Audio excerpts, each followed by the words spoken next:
বাংলাদেশের স্বাস্থ্যখাত নিয়ে মানুষের অসন্তোষ দিন দিন বাড়ছে। অনেক রোগী অভিযোগ করেন কিছু ডাক্তার ও ক্লিনিক অতিরিক্ত টেস্ট, অপ্রয়োজনীয় ওষুধ কিংবা কমিশন ভিত্তিক চিকিৎসার মাধ্যমে চিকিৎসাকে সেবার বদলে ব্যবসায় পরিণত করছে। এতে সাধারণ মানুষের কষ্ট, ভয় ও আর্থিক চাপ আরও বেড়ে যায়। তবে এটাও সত্য, সব ডাক্তার একরকম নন। এখনও অনেক সৎ ও দায়িত্বশীল চিকিৎসক আছেন, যারা দিনরাত পরিশ্রম করে রোগীদের সেবা দিয়ে যাচ্ছেন। কিন্তু কিছু অনিয়ম ও দুর্নীতির কারণে পুরো স্বাস্থ্য খাতের ওপর মানুষের আস্থা কমে যাচ্ছে।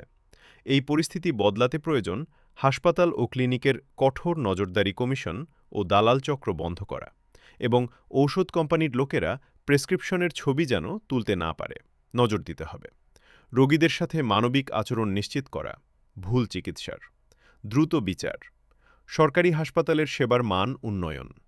চিকিৎসা মানুষের মৌলিক অধিকার। তাই স্বাস্থ্যখাতকে ব্যবসার্থ খাতকে ব্যবসার জায়গা নয়, মানব সেবার জায়গা হিসেবে গড়ে তোলা খুব জরুরি। আমাদের বর্তমান স্বাস্থ্যমন্ত্রী অত্যন্ত ভালো মানুষ। তিনি আমাদের নরসিংদীতে একটি মেডিকেল কলেজ দিবেন ইনশাআল্লাহ, এবং হাসপাতালের অনিয়ম বন্ধ করবেন আশা করি।